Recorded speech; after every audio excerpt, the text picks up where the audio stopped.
Au, Carlos, vinga, que encara està matent de partir. Que ja sap que després tenc malsons en la depilació brasileña de Ana Cristina Almeida. Tranquilo, Joserra, tranquilo. Es la mejor pitonisa del mundo. Además, Jaume Mates salió encantado porque le dijo que saldría en las portadas de los mejores diarios de España. Perdoneu, és que m'havia telefonat el vostre amic, en Jaume Font, per saber si el tornaríeu a admetre.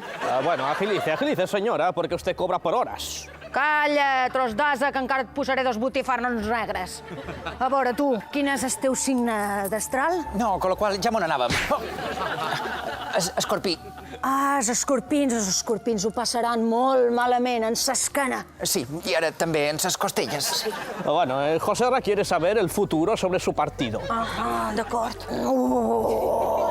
Veig que ho passarà amb moltes dificultats, Sí, no. Sí, moltes dificultats. No, que veig una tragèdia, veig. Mira, saps què? Que millor deixes la política i obris un estanc. Un moment, Carlos, perquè cada vegada que tosseixes puges pa. Mira, pren-te aquestes pastilles medicinals per la gargamella. Però, atenció, que hi ha un perill. Aquí veig que algú a prop teu, no que dic a prop, al teu costat et traicionarà. ¿Qué ha pasado? Bueno, mira, son los espíritus de los políticos que estás dejando por el camino y quieren hablar contigo. ¿A que sí? Sí. M'he cagat, con lo qual m'he cagat.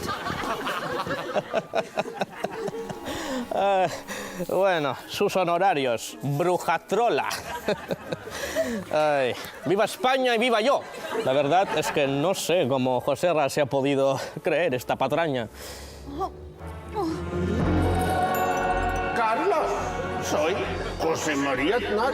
Mire usted, le hablo desde el más allá. Pero José María, si tú sigues vivo. Más allá de Washington.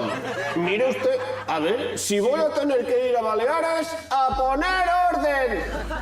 Te estaré vigilando.